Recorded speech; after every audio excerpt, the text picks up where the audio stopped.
all, and welcome to another Budget With Me video. I finally got all of my amounts for the actual amounts for my budget for January. Now, if you're new here, welcome. I get paid one time per month, and I get paid on the 15th of the month. So my January budget begins on January 15th and it goes through February 14th. And in most of my bills fall within the last 2 weeks of January. And the only one that comes late is my electric gas bill. That's what I've been waiting for. And I just finally got those numbers so I can finally go through and write up this final budget.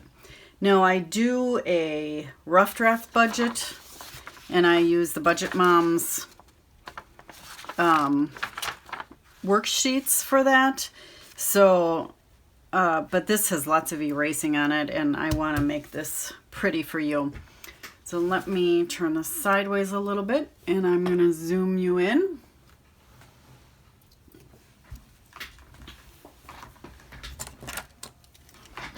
Okay, for my income, my paycheck was actually, I budgeted $4,400. My paycheck was actually $44,3563. And if you add those two up, it comes up to $5,121.97. And I like to use a different color here because for me that's easier to see budgeted and actual, much easier. My mortgage is automatically paid. The amount is $1,884.07. This includes my property taxes and my homeowner's insurance, and that's automatically deducted. My car payment is normally $400. I mean, it's like $394.87 or something like that. But I pay extra. This is my only debt that's left. And I just bought this car in April of 2020. Excuse me. But I pay $700 on that.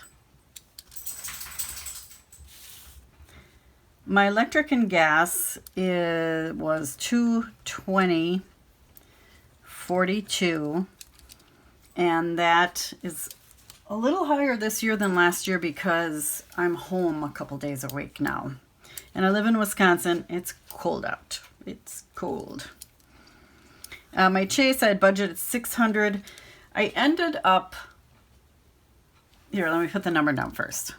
1007.78. So I use my Chase card to pay any bills I can pay on a credit card. So things like my YouTube Premium, my Netflix, my internet provider takes a credit card, my auto insurance goes on my credit card, my church donation goes on my credit card. So the base budget for that is $600, and then anything over that is something that I have purchased, and I ended up purchasing a bunch of gardening stuff. And I had this money put away for this. You can see my rollover balance forward checking here is higher than I normally put it. And that's because I had deposited money in there last month to pay for the gardening stuff I was going to buy because I have a big, huge garden. So that's what this is for, why that is so much more. Let's see, what's next? Savings is automatically deducted. This keeps my checking account free along with a direct deposit paycheck, and so I do $25 a month. Next, my Amazon card, $135.28. I had budgeted $150. This was my Amazon Prime for a whole year, plus my subscription to Audible. I have a really long commute to work, and so I use that Audible subscription all the time. My Target card, I didn't have any charges on there this month.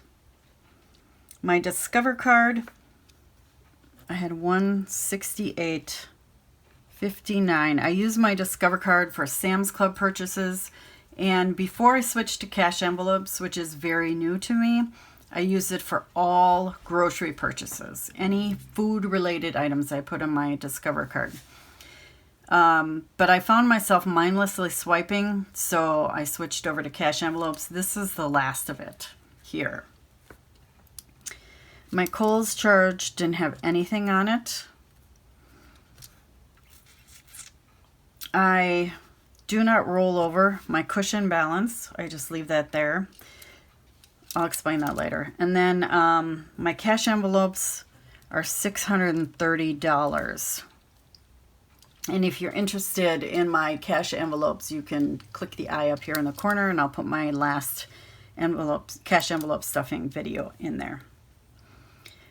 Savings challenges, I took an extra $100 out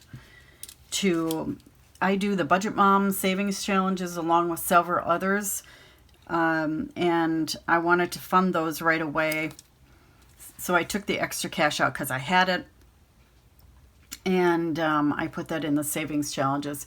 If you want to see which savings challenges I'm doing this year, you can click the eye right there.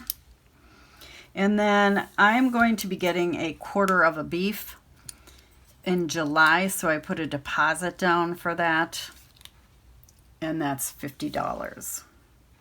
And now I'm going to add up all these numbers.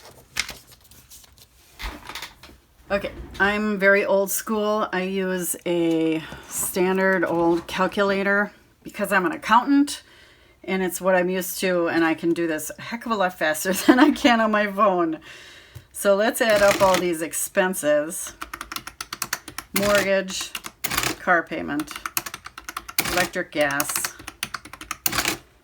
my Chase card, savings, Amazon, Discover, cash envelopes, savings challenges, and my beef deposit is $49.21.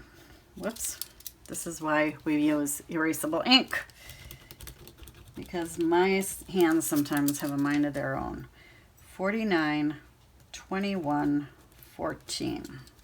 So if I take that amount and subtract it from 51.21.97, I have $200.83 left.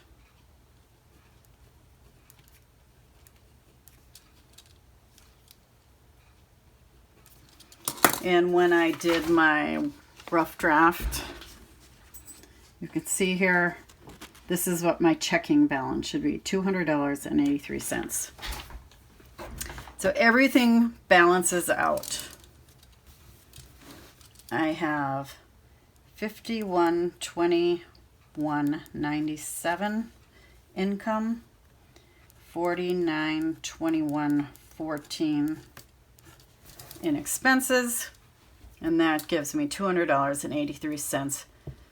That will roll over.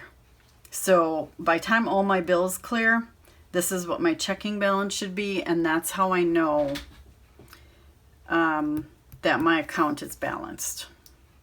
So there we go. Made it through another month. I'm making progress on my car, which is my only debt. I'm almost doubling that payment. I could probably do another $100, but I've already made that payment. So I think next month I will use this money here to increase that payment for next month. But that's for next month. I hope you enjoyed this glance at a once a month budget.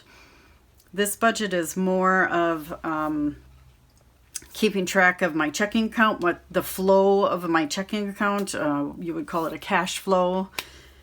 And I really like to see everything that's out there, and I just like to make sure that everything balances, because that's what I'm used to doing in my job, so that's what I do in my checking account. My next video will be a weekly check-in, because we've had 1 week in my budget cycle, and you can see how I'm doing with my cash envelopes. So if you like what you saw here, I would appreciate you clicking on that subscribe button, giving me a thumbs up, and or sharing this video so I can grow my channel even more. And until next time, everybody, have a great week. Bye-bye.